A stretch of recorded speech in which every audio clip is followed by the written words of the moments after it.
تو اللہ تبارک و تعالیٰ ارشاد فرما رہا ہے کہ وہ لوگ جو ایمان لا چکے، جو ایمان والے ہو گئے، ایمان والے تو ہو گئے، مگر ایمان والے کیسے ہو گئے؟ کیا کہنا اللہ اکبر۔ ایمان والا تو اللہ تعالیٰ فرما رہا ہے جو ایمان لا چکے، ایمان لا چکے مگر کیسے ایمان لائے؟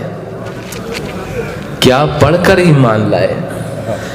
کیا کر کر ایمان لائے؟ یہ اللہ تعالیٰ نے نہیں فرمایا۔ تو اب اگر جاننا ہے کہ ایمان والا کیسا ہوتا ہے،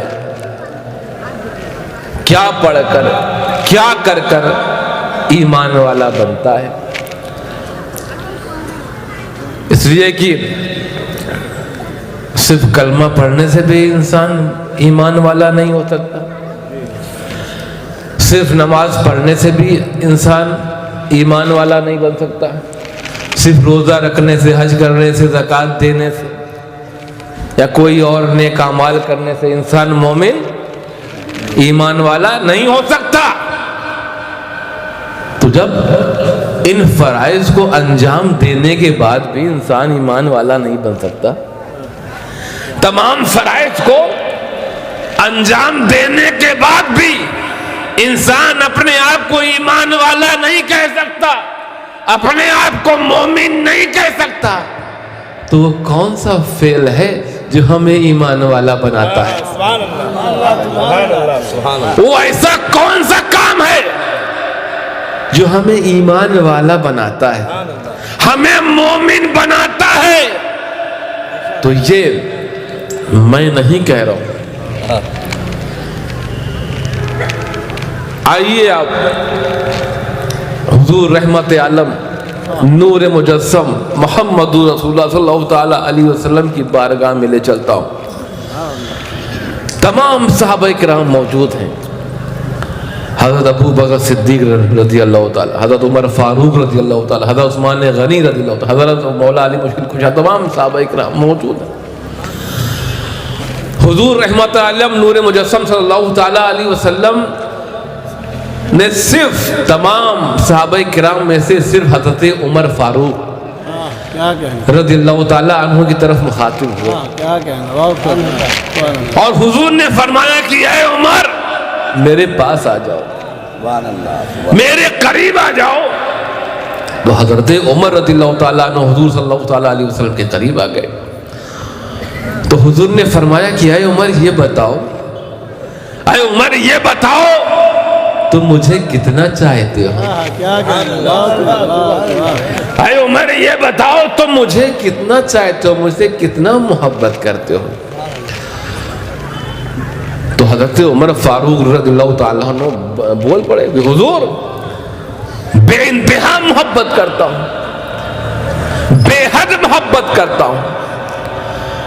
تو حضور صلی اللہ تعالیٰ علیہ وسلم نے ارشاد فرمایا کہ اے عمر یہ بتاؤ کیا تم مجھ سے اپنی والدین سے زیادہ محبت کرتے ہو؟ تو حضرت عمر فاروق رضی اللہ تعالیٰ عنہ نے فرمایا کہ ہاں حضور، میرے والدین آپ کے قدم ناز پہ قربان۔ پھر حضور رحمت عالم صلی اللہ تعالیٰ علیہ وسلم نے فرمایا کہ اے عمر یہ بتاؤ کیا تم اپنی اولاد سے بھی زیادہ مجھ سے محبت کرتے ہو؟ تو حضرت عمر رضی اللہ تعالیٰ عنہ پھر بول پڑے ہاں حضور، میری اولاد بھی آپ پر قربان۔ پھر حضور رحمت عالم نور مجسم صلی اللہ تعالیٰ علیہ وسلم نے ارشاد فرمایا کہ اے عمر یہ بتاؤ کیا تم اپنے مال و جائیداد سے بھی زیادہ مجھ سے محبت کرتے ہو؟ کہاں حضور، میرے پاس جو کچھ بھی ہے وہ آپ کا دیا ہے، میرے پاس جو کچھ ہے وہ آپ کا دیا ہے، اور آپ کے دیے ہوئے سے ہی تو سارے دیے جل رہے ہیں، آپ کے دیے ہوئے سے ہی تو سارے دیے جل رہے ہیں۔ تو حضور میرے پاس جو کچھ ہے وہ سب آپ کی عطا ہے، آپ کے صدقے میں ہے۔ تو حضور صلی اللہ تعالیٰ علیہ وسلم کچھ دیر کے لیے خاموش ہوئے، اور پھر حضرت عمر سے فرمایا کہ عمر یہ بتاؤ کیا تم اپنی جان سے زیادہ مجھ سے محبت کرتے ہو؟ اتنا کہنا تھا کہ حضرت عمر خاموش ہو گئے، خاموش ہو گئے. تو حضور نے فرمایا کہ اے عمر یہ خاموشی کی وجہ کیا ہے؟ 3 سوالوں کے جواب تو بنا سوچے سمجھے دے دیا، وقت نہیں لگایا، فوراً دے دیا. اب جب میں نے تم سے پوچھا کہ کیا تم اپنی جان سے بھی زیادہ مجھ سے محبت کرتے ہو، کیا تم اپنی جان سے بھی زیادہ مجھ سے محبت کرتے ہو، تم خاموش ہو گئے، جواب نہیں دے پا رہے ہو. تو حضرت عمر رضی اللہ تعالیٰ عنہ نے عرض کیا کہ حضور والدین کا فیصلہ بہت پہلے کر لیا تھا، اولاد کا فیصلہ بہت پہلے کر لیا تھا، مال و جائیداد کا بھی فیصلہ بہت پہلے کر لیا تھا، مگر حضور جان سب سے زیادہ قیمتی ہوتی ہے، ابھی تک جان کا فیصلہ نہیں کیا، ابھی تک جان کا فیصلہ نہیں کیا. تو حضور رحمت عالم صلی اللہ تعالی علیہ وسلم نے ارشاد فرمایا کہ عمر تمہیں ابھی جواب دینا ہے، ابھی فیصلہ کرنا ہے کہ تمہیں میں زیادہ پیارا ہوں یا تمہاری جان زیادہ پیاری ہے. تو حضور صلی اللہ تعالی علیہ وسلم یہ حدیث پاک کے الفاظ ہیں، فرماتے ہیں کہ لا یؤمن احدکم حتی اکون احب الی من نفسی، تم میں سے اس وقت تک کوئی مومن نہیں ہو سکتا جب تک کہ وہ مجھے اپنی جان سے زیادہ نہ چاہے. عظمت مصطفیٰ، عظمت مصطفیٰ، حضور جمال ملت. کس سے فرما رہے ہیں حضور؟ ہم سے آپ سے نہیں، وہ جلیل القدر صحابی سے جن کے بارے میں حضور خود فرماتے ہیں کہ اگر میرے بعد نبوت کا دروازہ کھلا ہوتا تو عمر نبی ہوتے. ان سے فرمایا جا رہا ہے. آج کل کے لوگوں کی کیا حیثیت ان کے ساتھ، کیا کہنا، آج کل کے لوگوں کی کیا حیثیت ہے ان کے آگے. وہ صحابہ اکرام اور صرف حضرت عمر فاروق سے ہی نہیں، تمام صحابہ کم کی ضمیر ہے، لا یؤمن احدکم، بالکل صحیح، احدکم سارے صحابہ کرام، اس میں حضرت ابو بکر صدیق رضی اللہ تعالیٰ عنہ، عمر فاروق رضی اللہ تعالیٰ عنہ، حضرت عثمان غنی رضی اللہ تعالیٰ، حضرت مولا علی مشکل کشا بھی، تمام صحابہ اکرام سے حضور فرما رہے ہیں لا یؤمن احدکم حتی اکون احب الیہ من نفسی، تم میں سے اس وقت تک کوئی مومن نہیں ہو سکتا جب تک کہ وہ مجھے اپنی جان سے زیادہ نہ چاہے. اب بتائیے آپ میں سے کون کون مومن ہے؟ اب فیصلہ کریں گے آپ مومن کا. اب حضرت عمر رضی اللہ تعالیٰ عنہ کی آنکھیں اشکبار ہو گئی، آنکھوں سے اشک جاری ہو گئے کہ کیا حضور ہم ابھی تک مومن نہیں، حضور کیا ہم ابھی تک مومن نہیں ہوئے. رونے لگے، آنکھ سے آنسو جاری ہو گئے حضرت عمر فاروق رضی اللہ تعالیٰ عنہ کے. تو حضور رحمت عالم نور مجسم صلی اللہ تعالیٰ علیہ وسلم نے ارشاد فرمایا گئے عمر پریشان نہ ہو، غمگین نہ ہو، آؤ میرے اور قریب آ جاؤ، سبحان اللہ، سبحان اللہ، اور قریب آ جاؤ، سبحان اللہ، اور پاس آ جاؤ. تو حضرت عمر رضی اللہ تعالیٰ عنہ حضور کی اور پاس آ گئے، اور قریب آ گئے. پھر حضور رحمت عالم نور مجسم صلی اللہ تعالیٰ علیہ وسلم نے اپنا دست مبارک اپنا دست مبارک حضرت عمر رضی اللہ تعالیٰ عنہ کے سینے پہ پھیر دیا،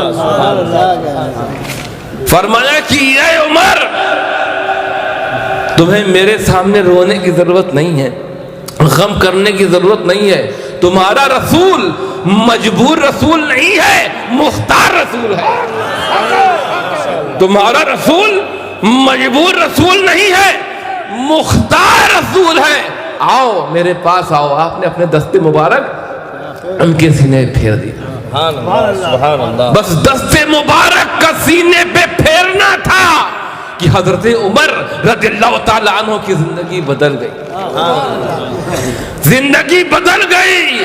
حضور نے پوچھا اے عمر بتاؤ اب کیا حال ہے؟ سبحان اللہ سبحان اللہ. حضور نے پوچھا اے عمر یہ بتاؤ اب کیا حال ہے؟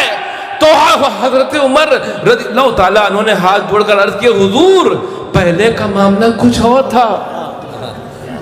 سبحان اللہ. اس لیے صحابی ہیں وہ صحابی وہ جو دل میں ہوتا ہے وہی بولتے ہیں. یہ نہیں حضور کو خوش کرنے کے لیے بول دیتے.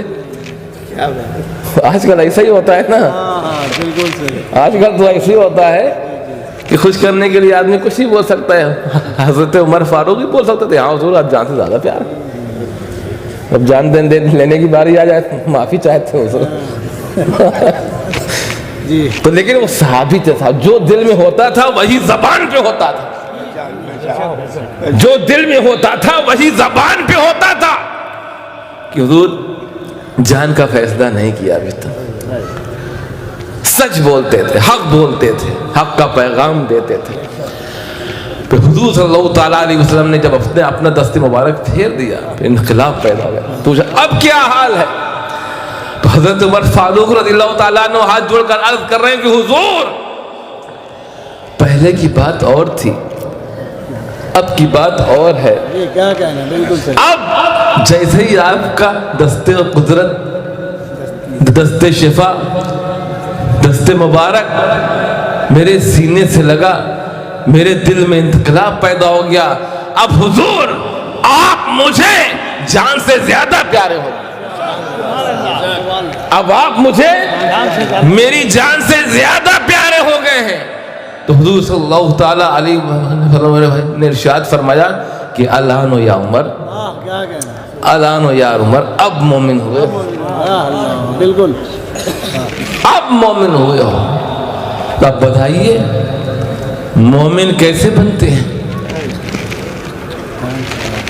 مومن کا مطلب کیا ہے اور مومن بننے کا طریقہ کیا ہے؟ کہ مومن بننے کا طریقہ یہ ہے کہ حضور رحمت عالم نور مجسم صلی اللہ تعالیٰ علیہ وسلم کو اپنی جان سے زیادہ چاہے. سبحان اللہ سبحان اللہ. جو اپنی جان سے زیادہ حضور کو چاہے گا وہی مومن ہوگا.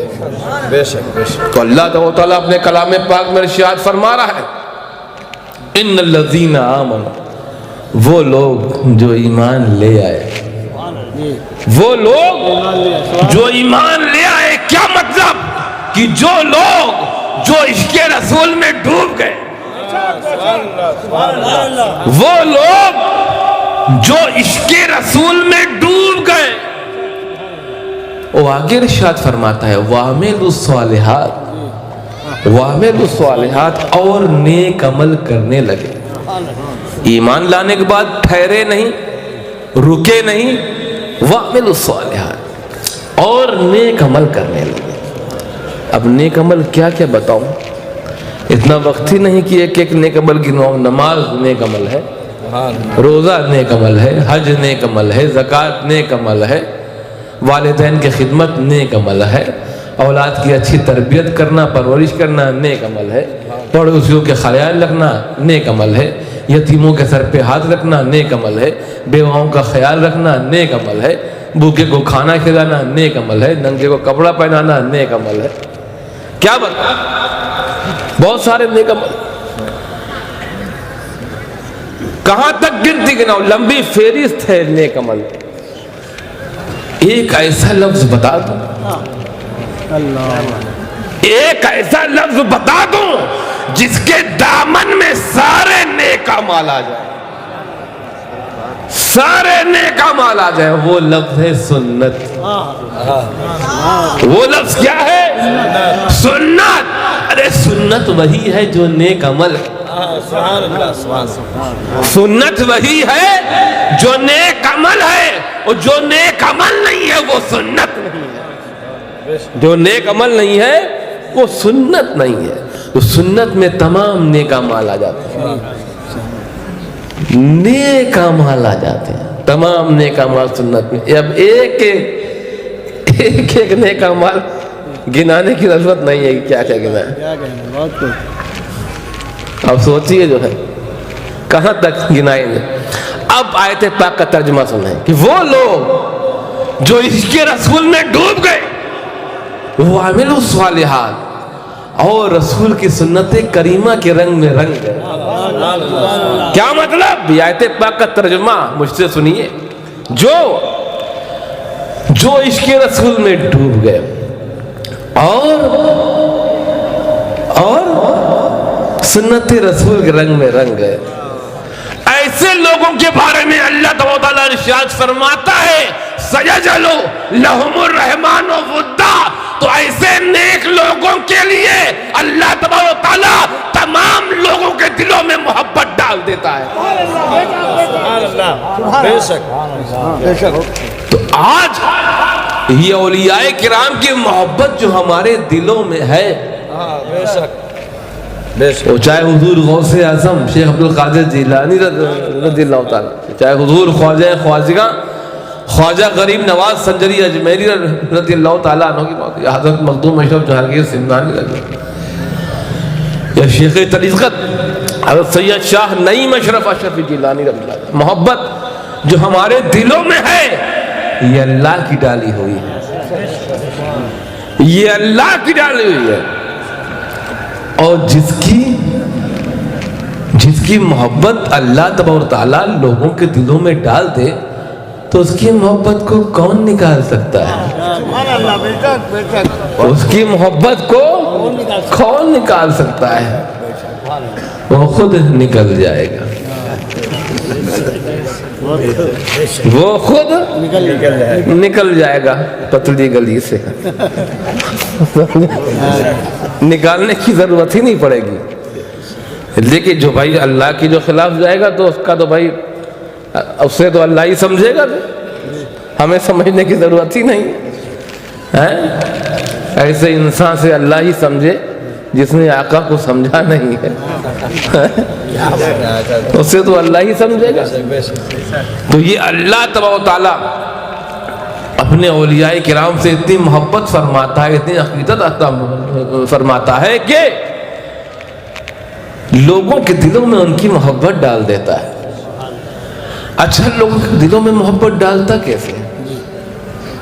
اولیاء کرام کی محبت اللہ تبارک و تعالیٰ لوگوں کے دلوں میں کیسے ڈالتا ہے؟ پتہ ہے آپ کو؟ جانتے ہیں کیسے محبت ہوتی ہے ان کی؟ جب اللہ کا کوئی نیک بندہ جو اللہ کی بارگاہ میں مقبول ہو جاتا ہے، جو اللہ کا نیک بندہ اللہ کی بارگاہ میں مقبول ہو جاتا ہے تو اللہ حضرت جبرائیل علیہ السلام کو حکم دیتا ہے کہ اے جبرائیل، میں اس بندے سے محبت کرتا ہوں، اے جبرائیل تم بھی اس سے محبت کرو، اے جبرائیل تم بھی اس بندے سے محبت کرو۔ حضرت جبرائیل علیہ السلام ہاتھ جوڑ کر عرض کرتے ہیں کہ مولا، جب تو اس سے محبت کرتا ہے تو میں بھی اس سے محبت کروں گا۔ مولا، جب تو اس سے محبت کرتا ہے محبت کرو، تم سب اس بندے سے محبت کرو۔ تو فرشتوں کے ذریعے سے ایک محبت کی ایسی ہوا چلتی ہے، ایک ایسا طوفان اٹھتا ہے کہ جو لوگوں کے دلوں میں گھر کر لیتا ہے، لوگوں کے دلوں میں گھر کر لیتا ہے، اور تمام لوگ اس بندے سے محبت کرنے لگتے ہیں، تمام لوگ اس بندے سے محبت کرنے لگتے ہیں۔ تو یہ جو محبت اولیاء کرام کی دل میں ڈالی ہوئی ہے، یہ اللہ تبارک تعالیٰ کی ڈالی ہے۔ اللہ تبارک تعالیٰ نے لوگوں کے دلوں میں ڈالا ہے فرشتوں کے ذریعے سے۔ تو جسے اللہ تبارک تعالیٰ جس کے دل میں محبت ڈال دے تو اس کی محبت کو کون نکال سکتا ہے؟ کون نکال سکتا ہے؟ اللہ تبارک تعالیٰ ہمیں اور آپ کو اولیاء کرام سے سچی محبت عقیدت عطا فرمائے، اور ان کی بتائے ہوئے راستے پہ چلنے کی توفیق عطا فرمائے۔ اور الحمدللہ یہاں تو سب اہل سلسلے سب ہیں، زیادہ تر اشرفی ہیں، اور اشرفیوں کو تو میں خوشخبری دیتا ہوں بشارت دیتا ہوں کہ مخدوم اشرف جہانگیر سمنانی نے سبحان اللہ بے شک جو اللہ تعالیٰ سے دعا کی تھی، ہاں بے شک دعا کیا تھا، تو ایک بار آپ تمام اپنے خلفاء اور مریدین کے درمیان بیٹھے ہوئے تھے، حضرت مخدوم اشرف جہانگیر سمنانی رضی اللہ تعالیٰ عنہ، آپ نے فرمایا کہ پوری ہو گئی، پوری ہو گئی، قبول ہو گئی، قبول ہو گئی۔ اب خلفاء کی کسی کی ہمت نہ پڑے پوچھنے کی، تو شاہ عبد الرزاق نورین کی طرف اشارہ کیا کہ آپ پوچھئے حضور سے کہ کیا پوری ہو گئی، کیا قبول ہو گئی؟ تو حضرت شاہ عبد الرزاق نورین جو آپ کے بھانجے اور بہت چہیتے تھے، تو آپ نے پوچھا کہ حضور کیا پوری ہو گئی، کیا قبول ہو گئی؟ تو حضرت مخدوم اشرف جہانگیر سمنانی رضی اللہ تعالیٰ عنہ نے ارشاد فرمایا کہ میں نے اللہ کی بارگاہ میں ایک دعا کی تھی، میں نے اللہ کی بارگاہ میں ایک دعا کی تھی کہ میرے اشرفی جو میرے سلسلے سے مرید ہو گیا، جو اشرفی ہو گیا، کہ وہ دنیا کے ہر کونے میں رہے، بس ایک جگہ نہ رہے، دنیا کے ہر کونے میں رہے، بس ایک جگہ نہ رہے۔ تو کہا حضور وہ کون سی جگہ ہے جہاں آپ نہیں چاہتے آپ کی اشرفی رہے؟ تو حضور نے فرمایا وہ جگہ جہنم ہے۔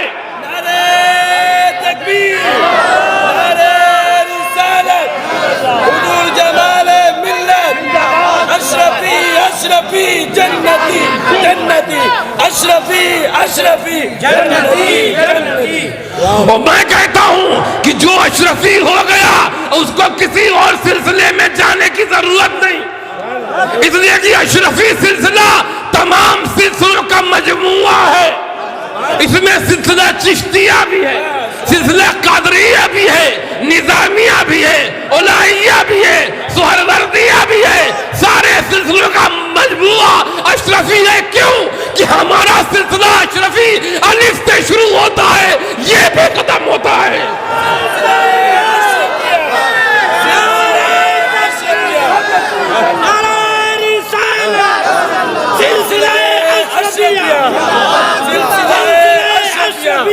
اشرفی اشرفی جنتی جنتی، اشرفی اشرفی جنتی جنتی۔ سبحان اللہ سبحان اللہ۔